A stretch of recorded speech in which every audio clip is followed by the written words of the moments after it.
Hi, I'm Rashonda Cade. This is Reading with Rashonda.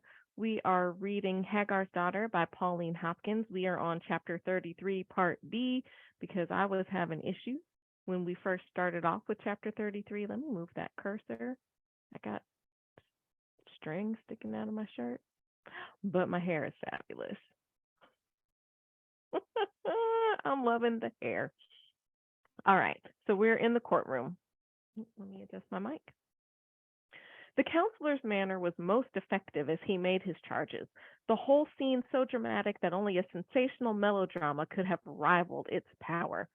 A subdued whew went from mouth to mouth as a faint glimmer of the truth began to show something of the possibilities of the line taken by the defense.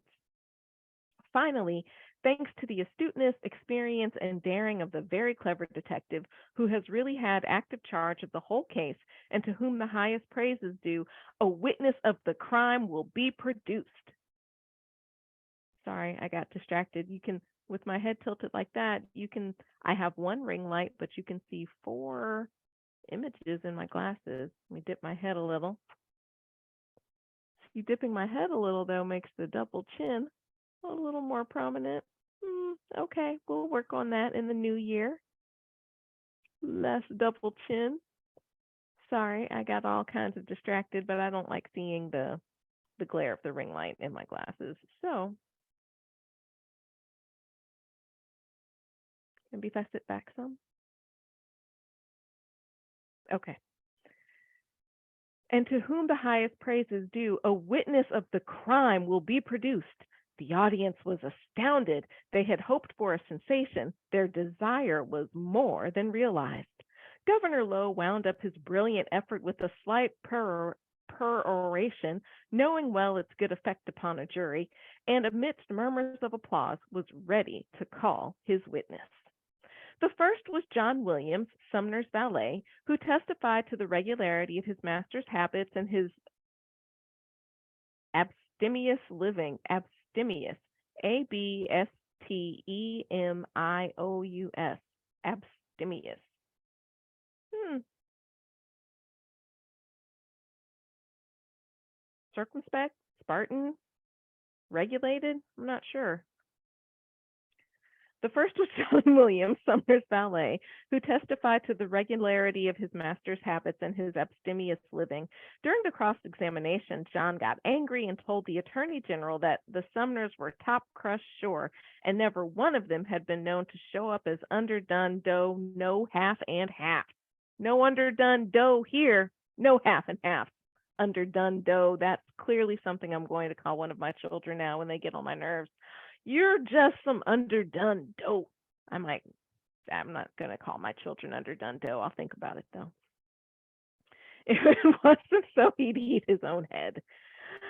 He didn't object to meeting any man who disputed the pint in a slugging match, the hardest to fend off. The judge called him to order, and the witness took his seat in a towering rage over the impudence of Southern white folks anyhow. They are impudent, those Southern white folks. Then Weston Badger took the stand to refute the charge of inveterate gambling that had been made against the prisoner by Miss Madison. West was questioned only about Sumner and not of his own connection with the Madisons, for which he was devoutly thankful. The fact was brought out that the Madison house was a gambling palace where men were fleeced of money for the sake of the smiles of the beautiful Aurelia by the young fellow's tale of Sumner's warning to him against allowing himself to be ensnared by the Madison clique. The watchmen and one or two cleaners were also placed upon the stand to prove that Mr. Sumner did leave the Treasury building at the hour sworn to by him. After that, the motherless and worse, the fatherless child, a beautiful fair-haired boy, was led forward and stood upon a chair in the witness box to give emphasis to the point made by counsel that the dead woman had a pressing claim upon some man who wished to rid himself of her as an encumbrance. Some of the women spectators wept, and many men felt uncomfortable about the eyes. I'm not crying, you're crying. Then Governor Lowe said, I call Aunt Henny Sargent. Ooh, we haven't heard from Aunt Henny in a while. Two officers led the tottering old negress from the anteroom to the witness chair.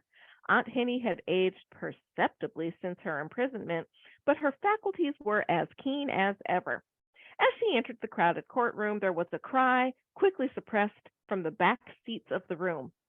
Oliver, that's your granny. My God, she's living it. I'm sorry, she's living yet. Aunt Henny, I believe you have been in the employ of the government at the Treasury Building. Yes, honey, I have. Tell the court how you came to be employed. Well, honey, I found a big old pile of greenbacks. Must have been about $1 million, I reckon. One night when I was sleeping, and I just froze to 'em all night. I never turned 'em loose till the officers come in the morning. Money's a mighty on-starting article, chillin'. People won't steal if they don't get a chance. That's my belief. Then the president and lots of other gentlemen made a big furs over me, and they done give me my job for life. Now, Aunt Henny, do you remember where you were on Sunday evening, March 20, between 6 and 10 o'clock? Yes, honey, I does, for I weren't in bed, nuther was I to home. I was at the building doing some dustin' in General Benson's apartment, and I'd left over from the afternoon before. Yes, well, tell us what happened that evening at the building. Well, honey, I went in past the watchman, who asked me what I was after, and I told him. Then I went up to General Benson's apartment, which is where I'd left off. I has a skeleton key that lets me get in where I wants to go. After I'd been in 'bout an hour, I hearn people talking in one of the rooms, the private office, and I goes across the entry and peeks round to the corner of the porter. The what? Interrupted the judge. Porter, Massa Judge. Don't you know what a porter am? She means potier, Your Honor, explained Governor Lowe with a smile. Go on, Auntie. Anybody know what a potier is? I don't. I'm guessing it's some sort of piece of furniture. In my head, I'm thinking it's a chifforobe because surely chifforobe and portiere mean the same thing. Yes? No? I don't know. If you know what a portiere is, make a comment and help us out. Anyway, she continues.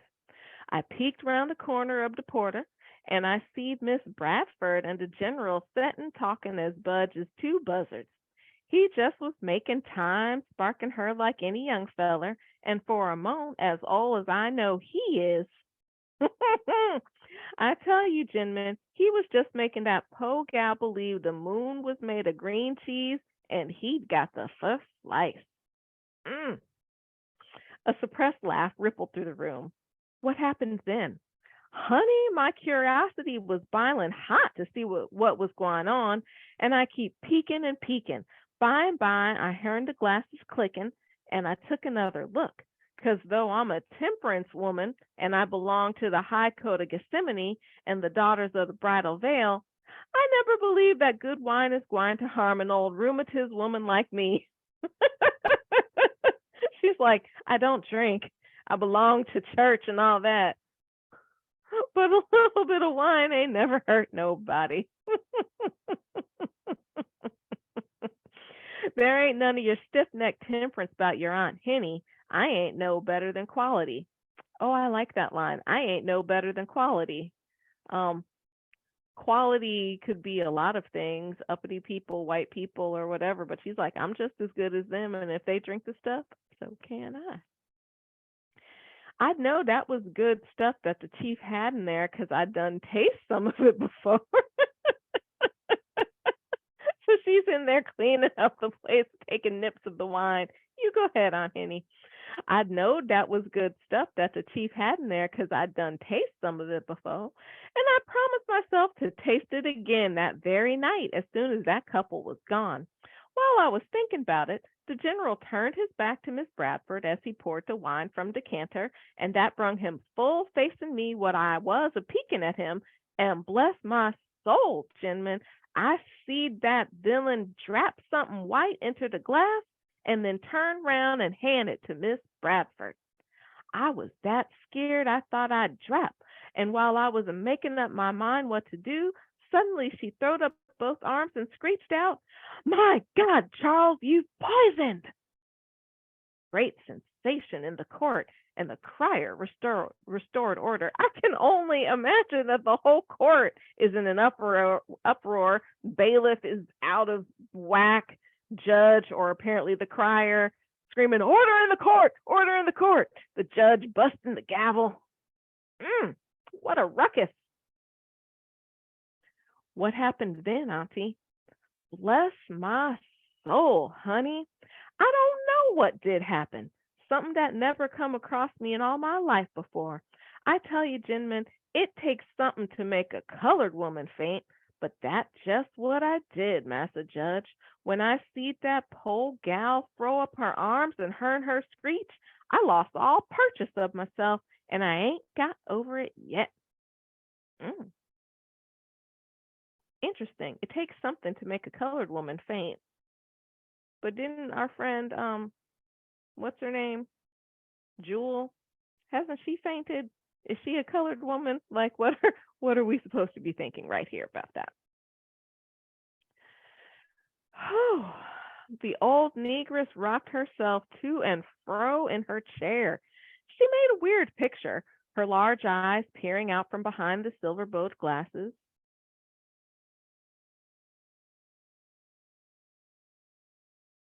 Her turbaned head and large gold hoop earrings. Oh man, I don't have on any earrings and I have so many piercings. Her turbaned head and large gold hoop earrings and a spotless white handkerchief crossed on her breast over the neat gingham dress. And then, Auntie, gently prompted Governor Lowe, when I came to myself again, I was in prison, and my own son-in-law was a keeping me locked up. Mm. Was that the reason? How much more chapter do we have left? I feel like this chapter is, well, it's not that much more. Was that the reason you did not inform the authorities of what you had seen? Asked the judge. Yes, yes, Master Judge. Now, Aunt Henny, I want you to tell the court when and where you knew General Benson before you saw him in the employ of the government, said Governor Lowe. We object, Your Honor, promptly interrupted the Attorney General. The objection is not well taken, Mr. Attorney General. I think Governor Lowe has a right to put the answer in evidence. We are not here to defeat the ends of justice. Are we not? Are we not here to defeat the ends of justice? I will stop prattling on about innocent until proven guilty. Proceed, Aunt Henny. He ain't General Benson no more'n I'm a white woman. His name's St. Clair Ensign. Dun, dun, dun! His name's St. Clair Ensign. He was born next door to the Sargent place on the Ensign plantation. I's one of the first ones what held him when he was born. I's got a scar on me, Judge, where that imp of the devil hit me with a block of wood when he warn't but 7 years old. First time I seed him in that apartment, I knowed him time I sot my eye on him. And then I knowed there'd be ructions kicked up for if ructions. I'm going to use that for sure. People be kicking up ructions. I knowed from time I sot my eye on him, and then I knowed there'd be ructions kicked up for if ever there was born limit a devil, it's that same St. Clair Ensign. Now, I haven't really heard Limit the Devil from anybody except my high school Spanish teacher, who's one of my favorite people in the world, and who also called me Limit the Devil, Senor. I may or may not have deserved that. That will do, Auntie. Perhaps my legal brother may wish to cross-examine. My legal brother. That's his brother from another mother, but a legal brother is a brother from the same mother. Oh! Here it's just a brother lawyer. Still, though. The Attorney General then took the witness in hand and conducted a skillful cross-examination without shaking the old woman's testimony. Finally, he said, "One last question, and I am through. You spoke of your son-in-law. What has he to do with General Benson?" "He," snorted Aunt Henny indignantly, "there ain't no kind of doublemint St. Clair Ensign was ever mixed up in that Ike Johnson weren't there to help him. Ike's my gal's husband. He's General Benson's valet. He was," I like that, he's his valet, not his valet, his valet. He was gave to St. Clarence, and when that devil was a baby in a cradle. During the testimony of this last witness, General Benson and Major Madison were busily talking to each other with an occasional word to the Attorney General. As Aunt Henny retired to her seat in the anteroom, Governor Lowell rose and, in an impassioned speech, moved the prisoner's release and the taking into custody of the man really guilty, General Benson. Scarcely waiting for him to finish, the Attorney General sprang to his feet and attacked the defense fiercely. Then ensued a scene unparalleled in the history of courts of justice. I cannot wait to see what this scene unparalleled in the history of courts of justice is. How will this play out? Oh my gosh. A scene unparalleled in the history of courts of justice. That is going to be something. All right, let's keep reading. On what would, I saw the rest of the sentence before I started reading, and it already got me uptight. On what would you base such an unheard of precedent? On the evidence of a negress?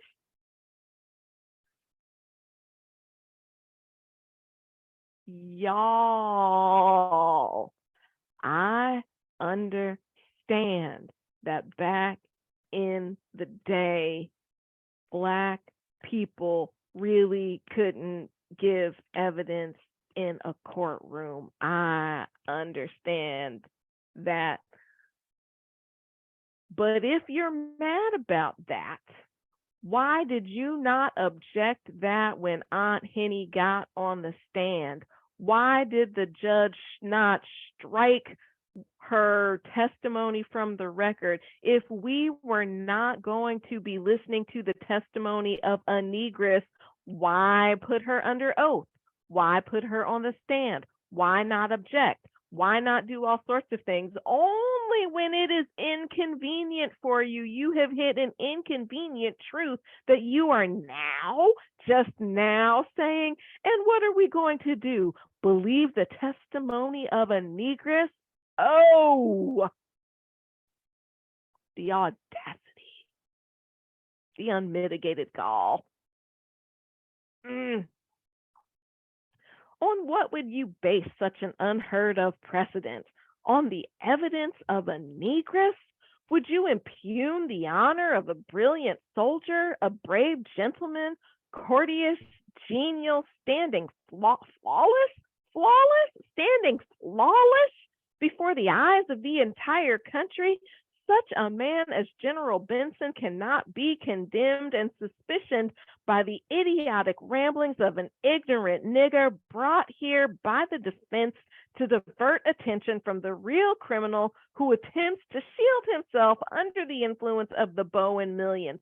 Oh my, let us read that again.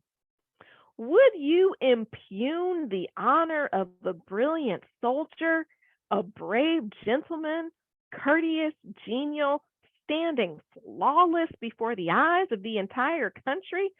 Such a man as General Benson cannot be condemned. Why not? Why not? Such a man as General Benson cannot be condemned and suspicioned. And I didn't know suspicioned was a word. I know exactly what they mean when they say it. Again, things I'm going to use now. Suspicioned. Such a man as General Benson cannot be condemned and suspicioned by the idiotic ramblings. Why are her ramblings idiotic? She was just saying what she saw. Why were Aurelia's ramblings not idiotic? Oh my gosh, by the idiotic ramblings of an ignorant nigger brought here by the defense to divert attention from the real criminal.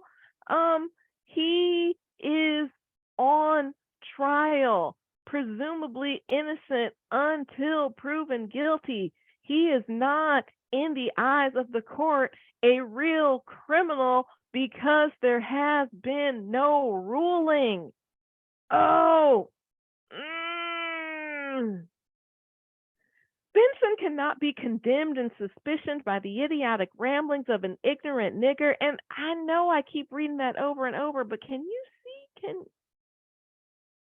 Oh, look, right there.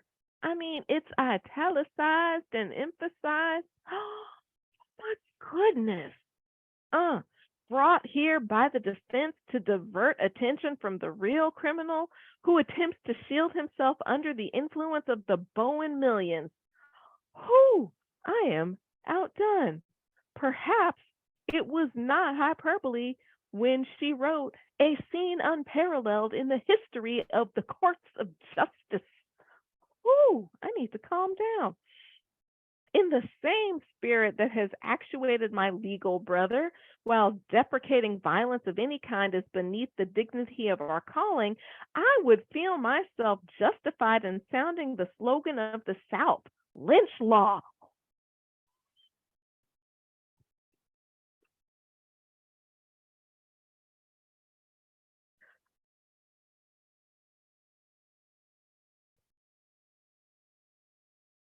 This lawyer who has taken oath to uphold the law and the Constitution and whatever else it is that lawyers promise they will do, said he feels justified in sounding the slogan of the South, lynch law.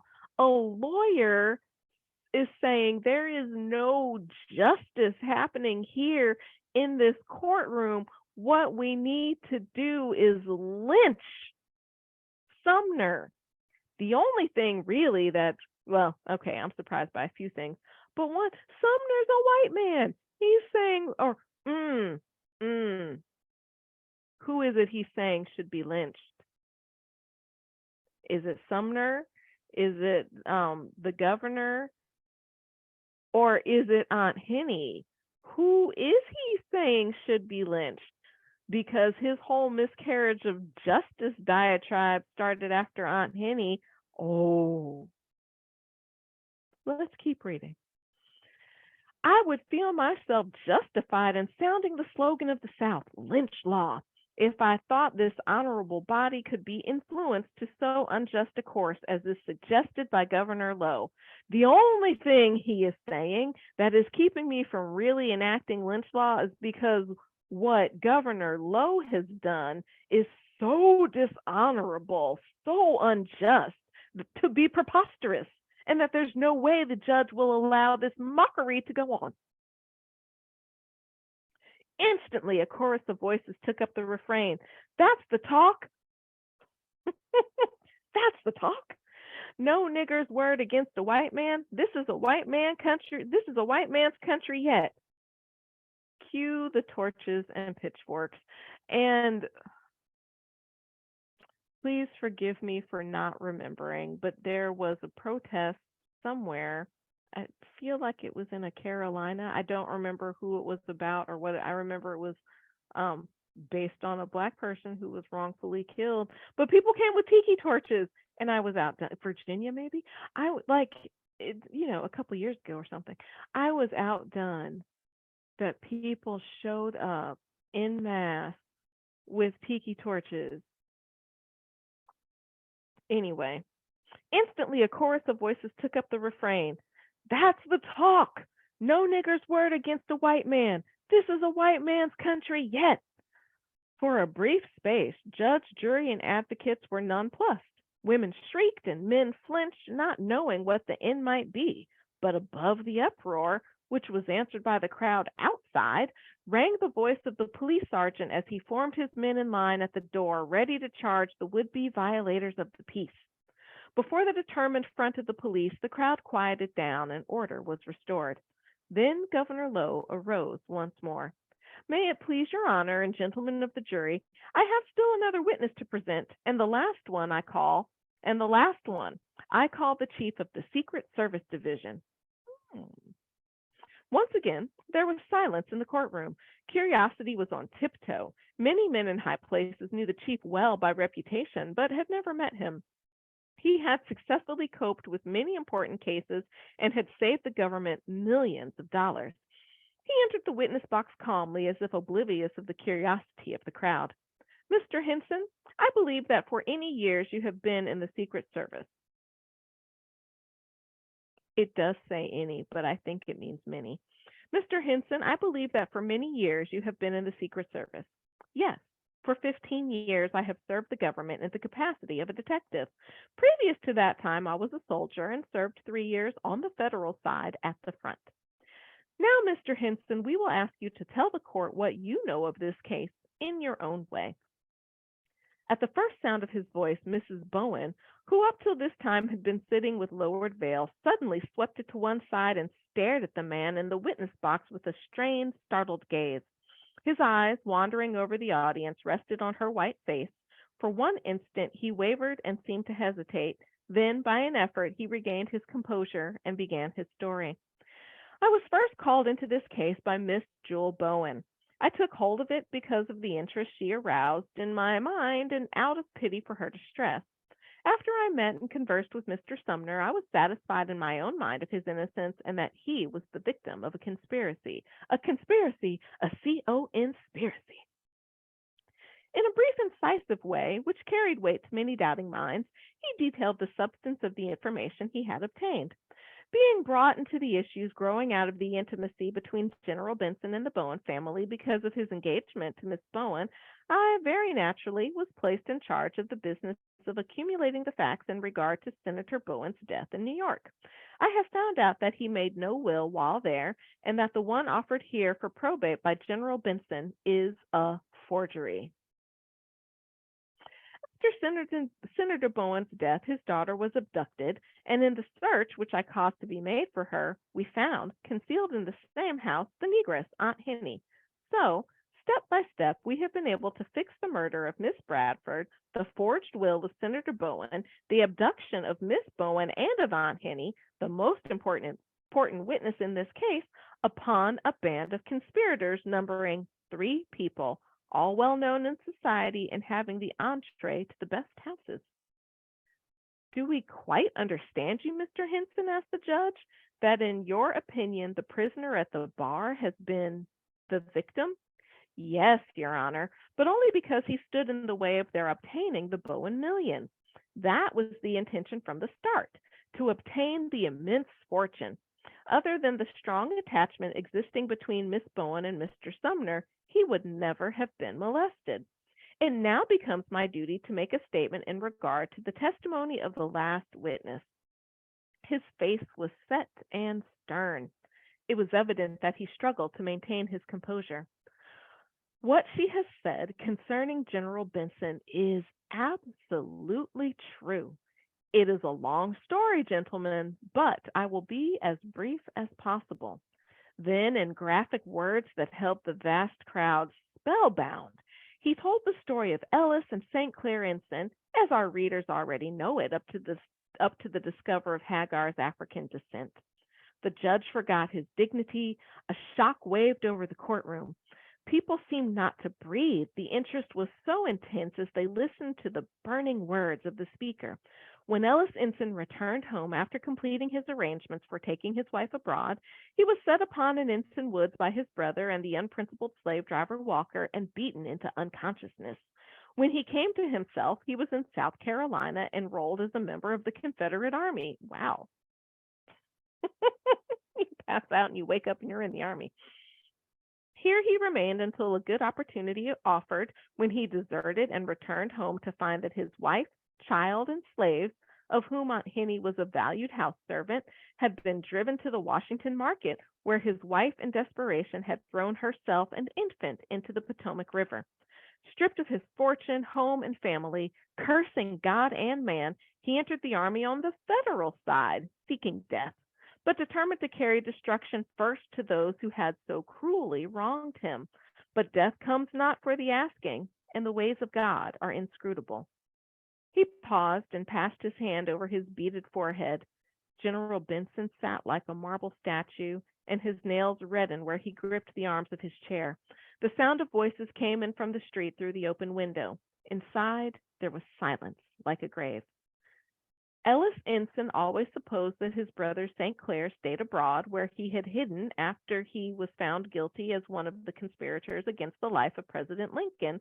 But when I was called into this case, I found that he was in this country, serving the government he had basely betrayed, and still steeped in crime along with his pal Walker. Gentlemen, General Benson is St. Clair ensign, and his friend Major Madison is the notorious slave trader. I'm sorry, it doesn't say slave. And his friend Major Madison is the notorious traitor Walker. As for me, I no longer need to conceal my identity, gentlemen. He gasped and faltered and put his hand to his throat as though the words choked him. General Benson is my brother. I am Ellis Ensign.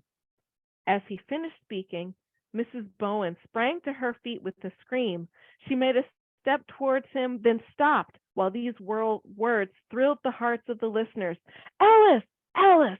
I am Hagar! To be continued. And that concludes chapter 33 of Hagar's Daughter by Pauline E. Hopkins. I am Rashonda Cade, and this is Reading with Rashonda.